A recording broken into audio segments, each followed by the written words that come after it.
জামাত এনসিপির নিয়োগ করা বাংলাদেশ ব্যাংকের গভর্নরকে বাদ দেওয়াতে খুব মন খারাপ করেছে জামাত এনসিপি।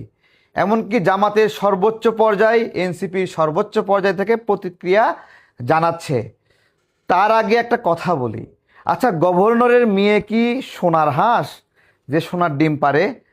গভর্নরের মেয়ের যে ফ্ল্যাট দুবাইয়ে 45 কোটি টাকা দাম, বেশি না, 45 কোটি টাকা। অল্প বয়সী একটা নারী, এখনও নারী হয়েই ওঠেনি, দুবাইয়ে বিশাল বড় একটা রাজপ্রাসাদে থাকে। এই রাজপ্রাসাদের টাকা, অর্থের উৎস কি, কই থেকে?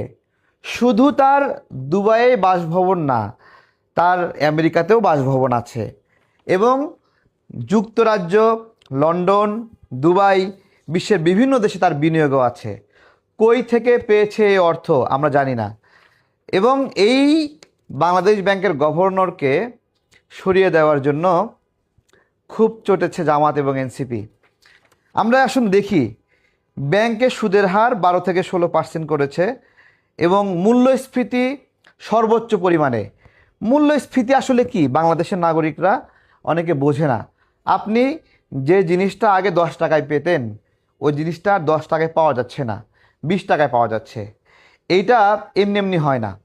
যখন বাংলাদেশ ব্যাংক টাকা প্রিন্ট করে, টাকা প্রিন্ট করে সরকারকে ঋণ দেয় অথবা কোনো একটা ব্যাংকে ঋণ দেয়, টাকা প্রিন্ট করে করে, টাকা নাই কিন্তু প্রিন্ট করে করে টাকার সংখ্যা বাড়াচ্ছে, তখন ওই 10 টাকার জিনিসটা 20 টাকা হয়ে যায়। অর্থাৎ বাজারে ওই টাকাটা যেটা 1 লক্ষ কোটি টাকা ছিল, যখন তার সঙ্গে আরও 50,000 কোটি টাকা বা আরও 1 লক্ষ কোটি টাকা যুক্ত হয়, তখন বাজারে সম্পদের মোট পরিমাণ আগে যা ছিল তাই থাকে, কিন্তু টাকার পরিমাণ 1 লক্ষ কোটি টাকা থেকে 2 লক্ষ কোটি টাকা হয়ে যায়। যার ফলে টাকা অ্যাভেলেবেল হয়ে যায় যখন, তখন আপনার কাছে যে 10 টাকা ছিল, ওই 10 টাকা দিয়ে যা আপনি কিনতে চেয়েছিলেন ওটা কিনতে পারেন না, তখন 20 টাকা প্রয়োজন হয়। তখন আপনি সেটা কিনতে পারেন না কেন? কারণ আপনার কাছে 10 টাকাই ছিল, যার ফলে আপনি গরিব হয়ে যান। সিস্টেমেটিক্যালি টাকা প্রিন্ট করে করে বাংলাদেশের জনগণকে গরিব বানিয়ে ফেলেছে বাংলাদেশ ব্যাংকের গভর্নর, যা কেউ টেরই পায়নি। আপনারা টের পান নাই, তাই এই ব্যক্তিটাকে অনেক সৎ ব্যক্তি মনে হচ্ছে।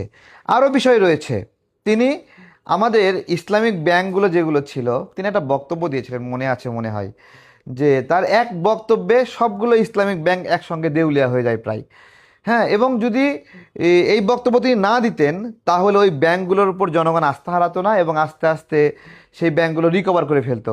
কিন্তু উনি এমন একটা কাজ করলেন যে সবগুলো ব্যাংক একসাথে কলাপস করে ফেললো, যে এই ব্যাংকগুলো আর চলবে না।